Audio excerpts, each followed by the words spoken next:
Everyone, welcome to another episode of beginner series vegetable science, जहां पर ASRB NET vegetable science and ICR AIEE PG that is ICR JRF horticulture को हम target कर रहे हैं।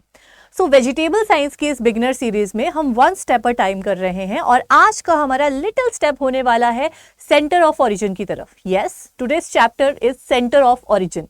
क्या होता है सेंटर ऑफ ओरिजिन, कौन कौन से मेन सेंटर ऑफ ओरिजिन हैं, सब्सिडायरी सेंटर्स हैं और हमारी प्यारी प्यारी सी वेजिटेबल क्रॉप्स के सेंटर ऑफ ओरिजिन ट्रिक्स से या समझा कर जिस तरीके से पॉसिबल हो पाए मैं आपको लर्न करवाने की पूरी कोशिश करूंगी इस वीडियो में। और आपके नोट्स भी इस टॉपिक के सारे तैयार हो जाएंगे आज में, अगर आप इस वीडियो को कंप्लीटली देखते हैं, इस एपिसोड को लास्ट तक देखते हैं। ट्रस्ट मी, आप बहुत कुछ सीख कर जाएंगे। So can we start our new chapter of this series, that is center of origin. So this concept, ये जो concept है ना center of origin, ये दिया गया था एक साइंटिस्ट के द्वारा और वो थे N.I. Vavilov। किसने दिया था ये center of origin? N.I. Vavilov। और N.I. Vavilov ने 8 मेन सेंटर्स बताए थे। कितने? Total 8 main centres of origin बताए थे, जिसमें से पहला था China which is the largest producer of vegetable crops. Then India, our country, Hindustan centre of origin, Indian centre of origin. उसके बाद थर्ड आता है सेंट्रल एशिया। फोर्थ आता है एशिया माइनर, जिसे पर्सिया भी कह देते हैं। उसके बाद फिफ्थ आता है मेडिटेरेनियन रीजन। उसके बाद सिक्स्थ आता है एबिसीनिया, जिसे हम इथियोपिया या अफ्रीका भी कह सकते हैं। फिर सेवेंथ पे आता है सेंट्रल अमेरिका, जिसमें मैक्सिको भी आ जाता है, कभी कभी साउथ अमेरिका में रखा जाता है इसको। तो साउथ मैक्सिको, नॉर्थ मैक्सिको, ऐसे हम इसको क्लासिफाई कर सकते हैं। And the 8th one is south America. ठीक है, तो ये 8 मेन सेंटर ऑफ ओरिजिन है। Now what do you mean by centre of origin? क्या मतलब होता है सेंटर ऑफ ओरिजिन का? अगर मैं कह रही हूं कि भिंडी का centre of origin okra has been originated from Africa, from Ethiopia, तो इसका मतलब क्या है? इसका मतलब है कि वहां पर इथियोपिया में, अफ्रीका में ओकरा को, भिंडी को किसी ने कल्टीवेट नहीं किया। वो खुद ही वहां पर अनकल्टिवेटेड एरियाज में, फॉरेस्ट में, माउंटेन्स में खुद से लग गई। ठीक है, वो नेचर ने खुद से वहां पर लगाई थी, हमने सिर्फ फाइंड आउट किया और उसको इधर से उधर लेकर गए। ठीक है, सो सेंटर ऑफ ओरिजिन या primary centre of diversity we can say, these are the uncultivated areas, जिसको वहां किसी ने नहीं लगाया, वो पहले से ही वहां पर लगी हुई थी। ठीक है, वाइल्ड लगी हुई थी। उसके बाद आता है सेकेंडरी सेंटर ऑफ ओरिजिन। मतलब जैसे कि अगर हम भिंडी की बात करें तो जो ओकरा है उसको अफ्रीका से इंडिया लाया गया। Now India is the largest producer of ओकरा, तो ओकरा की बहुत ज्यादा डाइवर्सिटी हमें मिलती है इंडिया में भी। ठीक है, वैसे ही अगर हम प्याज की, अनियन की बात करें तो अनियन का सेंटर ऑफ ओरिजिन है सेंट्रल एशिया। कहां पर है? Central Asia. लेकिन वहीं पर अगर हम सेकेंडरी डाइवर्सिटी की बात करें कि दूसरी सबसे ज्यादा भिन्नता या वेरिएबिलिटी कहां मिलती है, तो इट इज मेडिटेरेनियन रीजन। तो हम कह सकते हैं कि अनियन का सेकेंडरी सेंटर ऑफ ओरिजिन क्या है? मेडिटेरेनियन। ओके, तो कई बार क्वेश्चन ये भी आ सकता है टफ बनाने के लिए कि सेकेंडरी सेंटर ऑफ डाइवर्सिटी क्या है, बट आज के लेक्चर में हम ज्यादातर प्राइमरी पे फोकस करेंगे। तो पहले मेन सेंटर ऑफ ओरिजिन तो लर्न कर लें, बाकी तो फिर डेप्थ में जाते रहेंगे सिस्टमैटिक्स में। क्यों? So let's start. अच्छा, यहीं पे बात खत्म नहीं होती, ये तो 8 मेन सेंटर हैं। 8 मेन सेंटर के बाद भी छोटे छोटे सब सेंटर बने, यानी 3 सब्सिडायरी सेंटर, यानी सेंटर्स के अंदर भी सेंटर। अब अगर हम यहाँ पे इंडो मलया या हम इंडो वर्मा बोलें, इंडो वर्मा जो आप कहीं कहीं पे पढ़ते होंगे, तो ये इंडो वर्मा में इंडियन ओरिजिन भी आता है। ठीक है, इंडिया भी आता है और जो है बर्मा, म्यांमार, मलेशिया के आसपास के हिस्से भी आते हैं। ठीक है, उसके बाद चाइल जो है ये एक किसके अंदर आता है? साउथ अमेरिका के अंदर आता है, पर चाइल में अपना ही एक सब सेंटर खोल लिया है। ठीक है, देन दिस ब्राजील और पैराग्वे जो है वो आई थिंक साउथ अमेरिका में आता है। ब्राजील अपनी एक ये भी कंट्री साउथ अमेरिका के पास ही आती है ना, तो आपका ये कंट्री है। अच्छा, आपको पता होना चाहिए 7 कॉन्टिनेंट्स हैं। कौन कौन से कॉन्टिनेंट्स है? सबसे बड़ा एशिया है, सबसे छोटा ऑस्ट्रेलिया है। तो ये कॉन्टिनेंट्स होते हैं 7। ठीक है, पूरे दुनिया के, वर्ल्ड के। ओके, तो इतना अगर नॉलेज है बेसिक तो इतना चलेगा। उसके बाद हम स्टार्ट करते हैं हमारे सेंटर ऑफ ओरिजिन से। और शुरुआत करेंगे हम इंडियन सेंटर ऑफ ओरिजिन से, जिसे हम हिंदुस्तान सेंटर ऑफ ओरिजिन बोलते हैं। Are you ready for this? तो आज हम सबसे पहले उन सब्जियों की बात करेंगे, उन वेजिटेबल्स की बात करेंगे जो इंडिया से ओरिजिन हुई है, जिनका ओरिजिन इंडिया से है, जो इंडिया से ओरिजिनेट हुई हैं। और प्रीवियस ईयर क्वेश्चन भी यहां से काफी बने हैं। तो उसके लिए मैंने बनाई है एक बहुत ही दुख दर्द पीड़ा वाली कहानी, और ये कहानी है कुक्कू की कहानी। किसकी कहानी है ये? कुक्कू की कहानी है। तो जो कुक्कू था हमारा, कुक्कू कौन था? कुक्कू। कुक्कू जो था वो पालकी सजाता था। क्या करता था कुक्कू? पालकी सजाता था। अपना घर बसाने के लिए वो क्या करता था? अपना घर बसाने के लिए वो पालकी सजा के पैसे इकट्ठे कर रहा था। तो वो अपनी पालकी सजाने के लिए जो है वो बाग में गया, है ना, गार्डन में गया, बाग में गया। अब वो बाग में गया फूल लाने के लिए, वहां पे उसको स्नेक मिल गया, सांप मिल गया। वहां पे उसको क्या मिल गया? सांप मिल गया। उस सांप की बॉडी जो है बहुत ही स्पॉन्जी थी, और उसमें बड़ी काली काली सी धारियां थी, रिजिस धारियां थी उसके अंदर। ठीक है, तो कुक्कू पालकी सजाता था अपना घर बसाने के लिए, बाग में गया। ठीक है, बाग में गया, वहां पे उसको सांप मिला। सांप की बॉडी बहुत ही स्पॉन्जी लचीली थी, और उसकी बॉडी पे बहुत सारी धारियां थी। अब कुक्कू को क्या लगा कि वो क्या करेगा, एक बॉटल लेकर आएगा और बॉटल में सांप को बंद कर लेगा। ठीक है, तो उसको खुराफाती आई कि सांप को बंद कर लेगा, बेच देगा, आगे और पैसे कमाएगा, तो लालच आ गई उसमें। तो वो बॉटल लेकर आया। उसने क्या किया, उसको टेल पॉइंट से पकड़ा, जो उसकी पॉइंटर टेल होती है ना, टेल पॉइंट से उसको पकड़ा सांप को। गलती कर दी, सांप को टेल से पकड़ा, लेकिन फटाफट से सांप जो है वो फ्लेक्सिबल था, उसने ऐसे सामने से आके कुक्कू को बाइट कर लिया। क्या कर लिया? कुक्कू को बाइट कर लिया। और सांप के पकड़ने के चक्कर में, है ना, इस चक्कर में जो कुक्कू है वो तर के अमर हो गया। क्या हो गया? कुक्कू तर के अमर हो गया। ये कुक्कू की कहानी थी। अब ये हमारा कुक्कू कौन है? कुक्कू की कहानी का कुक्कू कौन है? कुक्कू इज क्यूकम्बर। तो जो खीरा होता है, जो क्यूकम्बर होता है, वो उसका सेंटर ऑफ ओरिजिन क्या होता है? इंडिया। ठीक है, पालकी मतलब पालक, पालक। तो जो इंडियन स्पिनेच होता है, जो पालक होता है, उसका भी सेंटर ऑफ ओरिजिन क्या है? इंडिया। उसके बाद बसना मतलब बसेला। जो बसेला है, बसेला को कहते हैं, वो मालदार बनना चाहता था, बसेला को कहते हैं मालाबार स्पिनेच। क्या कहते हैं? मालाबार स्पिनेच। तो वो भी क्या है? इंडिया से ओरिजिनेटेड है।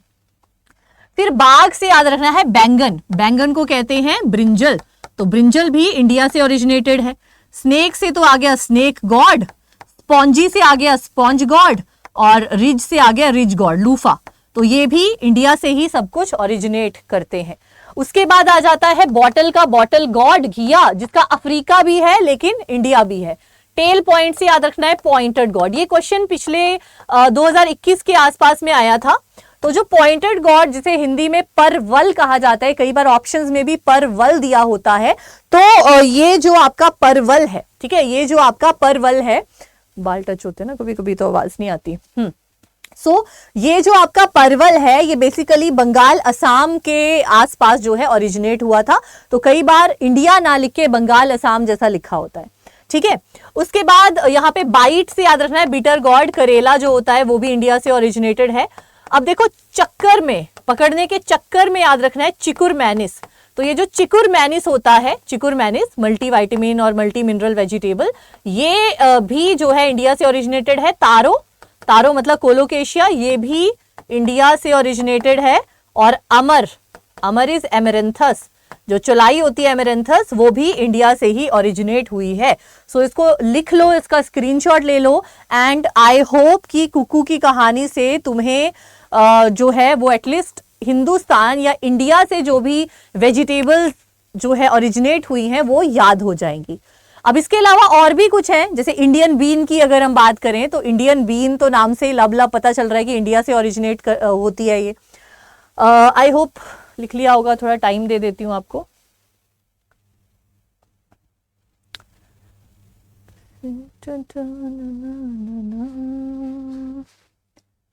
किसी के नूर। अच्छा, सेशन को लाइक कर दो यार, जिसने सेशन को लाइक नहीं किया है, जो देख रहे हैं वो सेशन को लाइक प्लीज कर देंगे, अपनी प्रेजेंट मार्क कर देंगे ताकि मुझे पता चले, है ना, कि आप सच में ही सेशन को पसंद कर रहे हैं।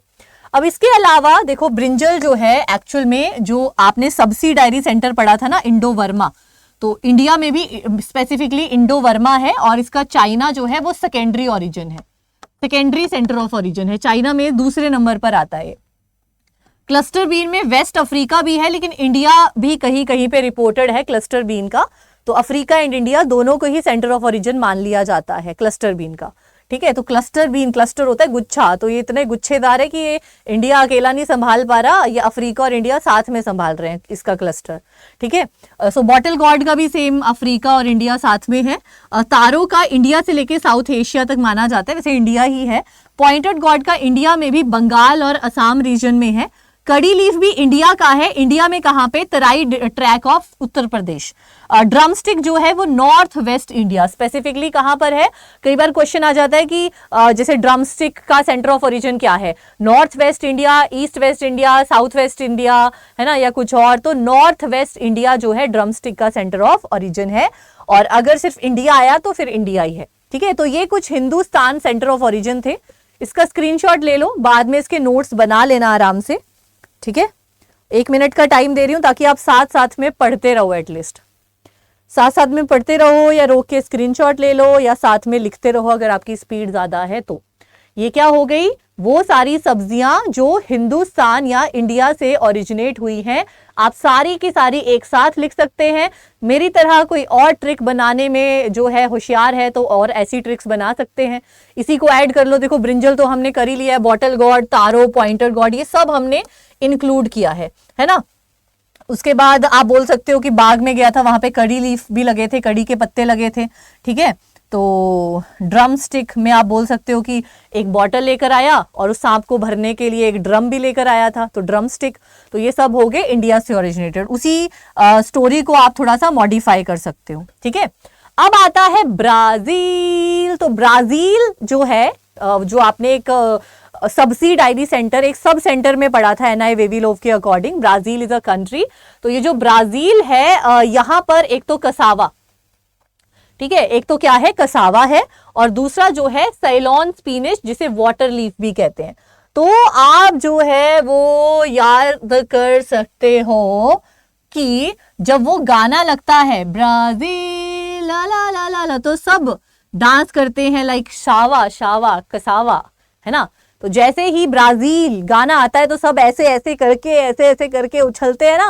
मतलब हमारे यहाँ पे तो मैंने बहुत देखा है, जब भी डीजे लगता है ब्राजील वो वाला गाना लगता है तो हम डरा ये वाला करते हैं ना, शावा शावा। तो शावा से कसावा याद रख लेना भाई, है ना, श का सही करना है। और बाकी तो वाटर लीफ, है ना, पानी की तरह हम इमोशन में बह जाते हैं इस गाने में, वाटर लीफ।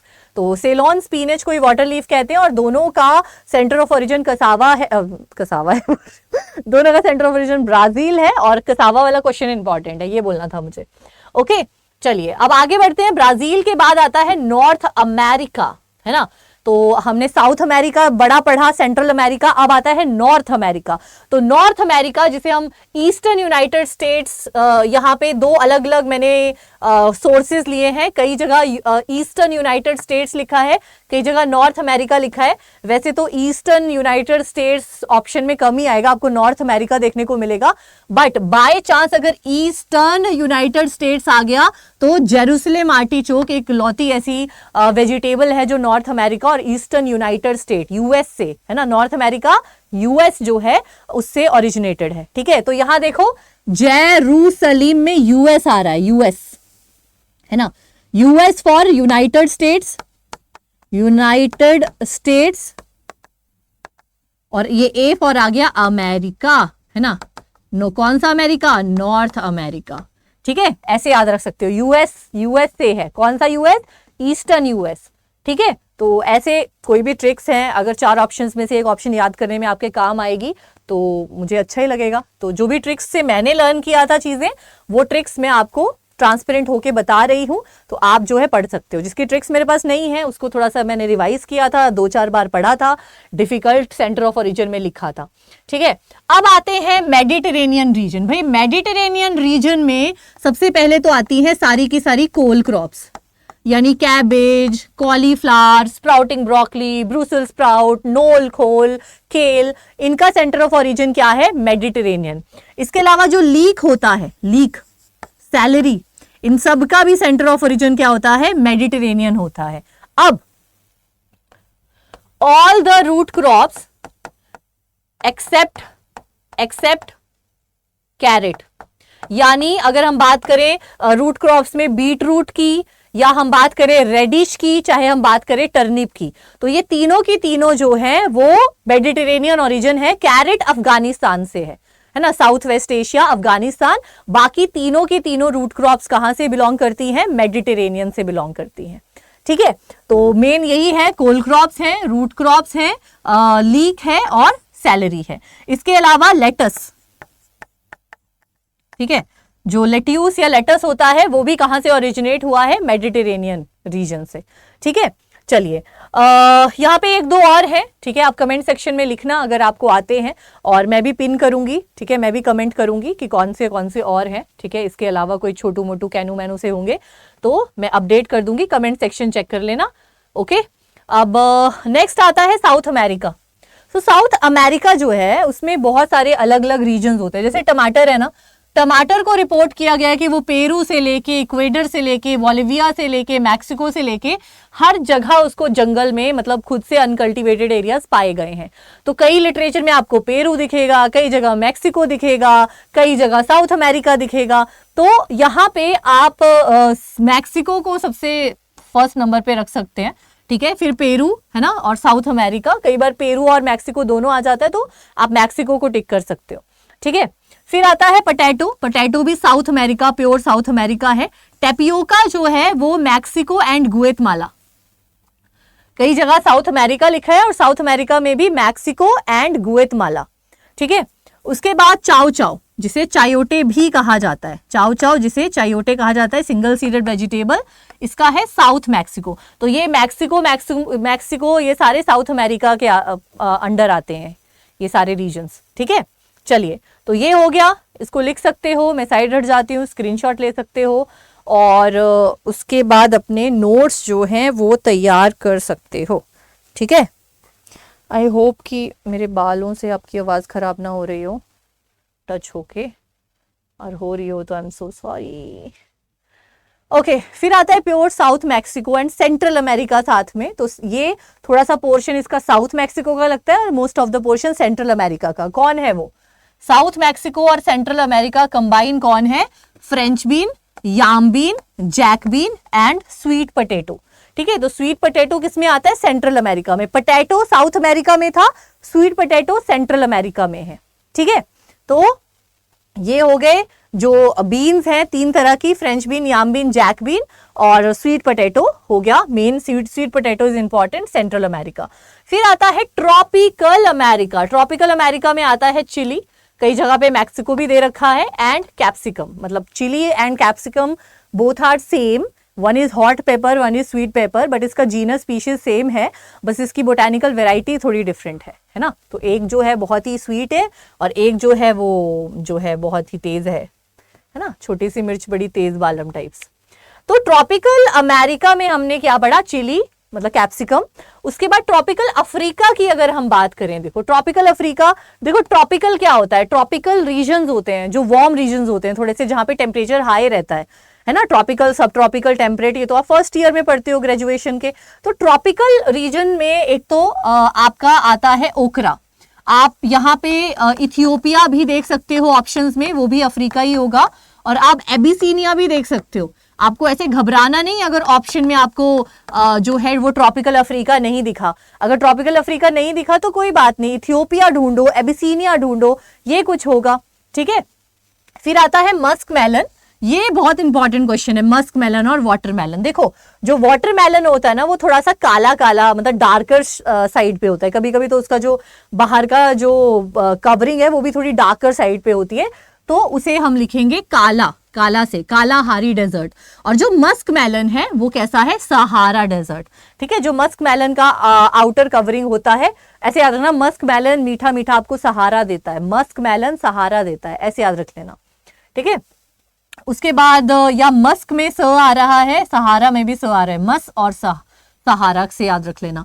उसके बाद आता है बॉटल गॉड। जैसे कि मैंने कहा बॉटल गॉड का अफ्रीका और इंडिया दोनों ही सेंटर ऑफ ओरिजिन है। ठीक है, अफ्रीका और इंडिया दोनों ही सेंटर ऑफ ओरिजिन है। अब आगे बढ़ते हैं, सेंट्रल अफ्रीका। सेंट्रल अफ्रीका में आता है, सी से सेंट्रल अफ्रीका में काउपी आता है। पहले ट्रॉपिकल अफ्रीका था, सेंट्रल अफ्रीका, ये नॉर्मल आप अफ्रीका भी याद कर लोगे ना तब भी इसके लिए इतना डेप्थ में नहीं आएगा, फिर भी सी से सेंट्रल अफ्रीका, सी से काउपी। फिर ये एक लौता ऐश गॉड है, जापान एंड जावा, ठीक है, जापान एंड जावा जो है तो जब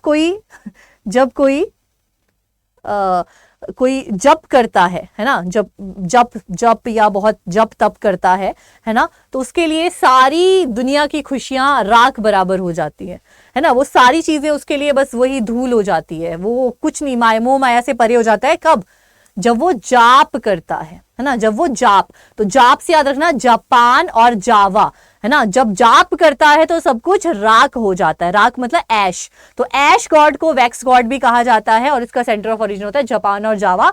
सबसे यूनिक हमने एक वेजिटेबल देखी है जापान और जावा से, जो है एक जापानीज रेडिश है और एक ऐश गॉड है, जो जापान और जावा जो है जिसका सेंटर ऑफ ओरिजिन है। आई होप कि 4 ऑप्शंस में से आपको ये मेरा जप तप और राख वाला जो है वो याद आ जाएगा थोड़ा बहुत। उसके बाद आते हैं सेंट्रल एशिया।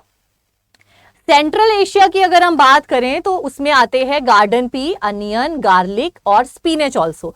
यहाँ पे स्पिनच में मोस्ट स्पेसिफिकली ईरान जो है वो बहुत पूछा जाता है। स्पिनच का ईरान जो है, देखो स्पिन इन और ईरान, स्पिन और ईरान, है ना, तो इन वाला वो जो फैक्टर आ रहा है वो मैंने याद किया था। बाकी अनियन गार्लिक का सेंट्रल एशिया है और गार्डन पी का भी सेंट्रल एशिया है, ठीक है। तो गार्डन पी तो मेंडल ने इसको सेंटर ऑफ अट्रैक्शन बनाया, तो centre of attraction central Asia.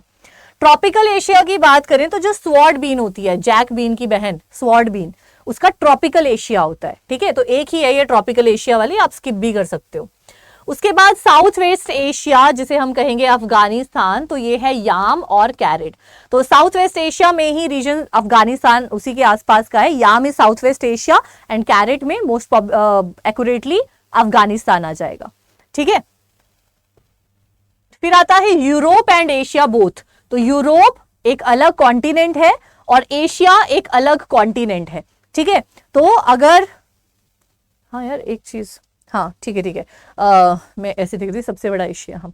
तो यूरोप एंड एशिया में कौन कौन से आते हैं? एक तो ब्रॉड बीन आता है, देखो ब से broad bean only winter bean है, ठीक है, विंटर ग्रोइंग बीन है। और एस्पैरेगस, एस्पैरेगस भी देखो अलग सा है, कुछ मोनोकॉट वेजिटेबल है, लिलिएसी। तो ये दोनों थोड़े स्पेशल से हम यूरोप और एशिया को जोड़ देंगे। तो यूरोप और एशिया काफी स्पेशल से कॉन्टिनेंट है और ब्रॉड बीन भी एक स्पेशल विंटर बीन है और एस्पैरेगस भी एक मोनोकॉट वेजिटेबल है। तो हम इन दोनों को यूरोप और एशिया के संगम में रख देंगे। उसके बाद आते हैं यूरोप और अफ्रीका, यूरोप और Ethiopia, E cube, eastern Europe and Ethiopia में आती है मेथी, फेन्यूग्रीक, है ना। फेन्यूग्रीक का E for eastern, E for Europe और एक ई फॉर इथियोपिया, है ना। 3 यहाँ पे ई जो है ईस्टर्न यूरोप एंड इथियोपिया के आएंगे। नाउ मदागास्कार जो है यहाँ पर विंग्ड बीन, ठीक है। तो ये एम जो है, एम मदागास्कार का, उसको उल्टा करेंगे तो डब्ल्यू आ जाएगा। तो विंग्ड बीन के डब्ल्यू को उल्टा करेंगे तो एम आ जाएगा। तो ये सबसे एक one of the unique origin है, सेंटर ऑफ ओरिजिन। फिर आते हैं ऑस्ट्रेलिया। क्या आपको पता है कि ऑस्ट्रेलिया जो है सबसे छोटा कॉन्टिनेंट है इस दुनिया का और एलिफेंट इतना बड़ा जो है वो है, तो ये अपोजिट का कॉम्बिनेशन बन गया। ऑस्ट्रेलिया सबसे छोटा कॉन्टिनेंट है और एलिफेंट सबसे बड़ा एनिमल है। इनको सबसे बड़ा तो क्या मतलब बहुत बड़ा है, तो एलिफेंट फुटियाम का सेंटर ऑफ ओरिजिन ऑस्ट्रेलिया, ऐसे आप याद रख सकते हो। न्यूजीलैंड स्पिनच, न्यूजीलैंड ये तो क्या ही याद रखना, चाइना चाइनीज कैबेज, ये भी क्या याद रखना है। तो ये हो गए आपके। सिबेरिया, अगर हम सिबेरिया की बात करते हैं तो रूबारब, आपको पता है सिबेरिया जो है वो रशिया का एक रीजन है और जो अगर हम रूबारब की बात करें तो वो बहुत ही हार्डी क्रॉप है, कोल्ड टॉलरेंस है उसके अंदर, ठीक है। रूबारब क्या है? कोल्ड टॉलरेंस है, कोल्ड टॉलरेंस। तो ये बहुत ही हार्डी वेजिटेबल है और सिबेरिया जो है वो बहुत ही कोल्ड रीजन होता है, बहुत ठंडी होती है यहाँ पे, लेकिन रूबारब जो है वो बर्दाश्त कर लेता है इसको। मम्मी सॉरी,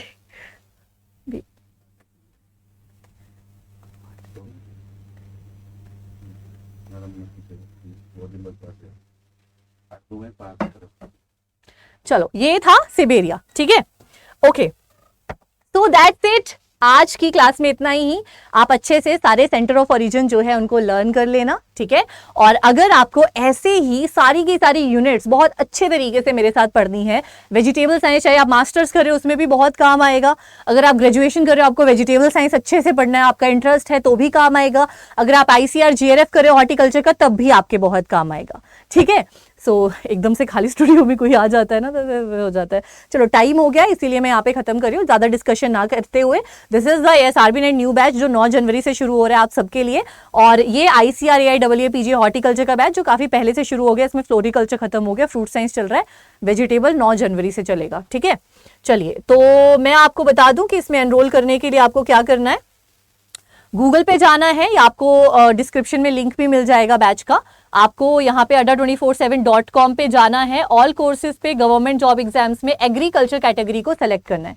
एग्रीकल्चर कैटेगरी में ASRB नेट है, और ये ASRB नेट वेजिटेबल साइंस का नया बैच है। इस पे आपको मोर ऑफर्स पे जाना है और डिस्काउंट कोड एंटर करना है Y781A।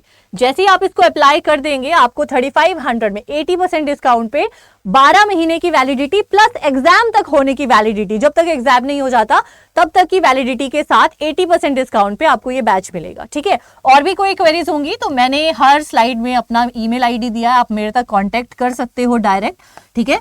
डायरेक्ट मुझसे ही बात कर लेना, अपनी मेंटोर से बात कर लेना जो आपको पढ़ाने वाली है, ठीक है। कोई भी दिक्कत होगी, कोई भी चीज समझ नहीं आई होगी, how to enrol, how to get discounts, या हाउ वी विल प्रिपेयर, कैसे रहेगा क्या रहेगा, आप डायरेक्ट मुझे मैसेज कर सकते हो, ठीक है, मेल आईडी पे। That is my official mail ID pratibha.sharma@adda247.com, right.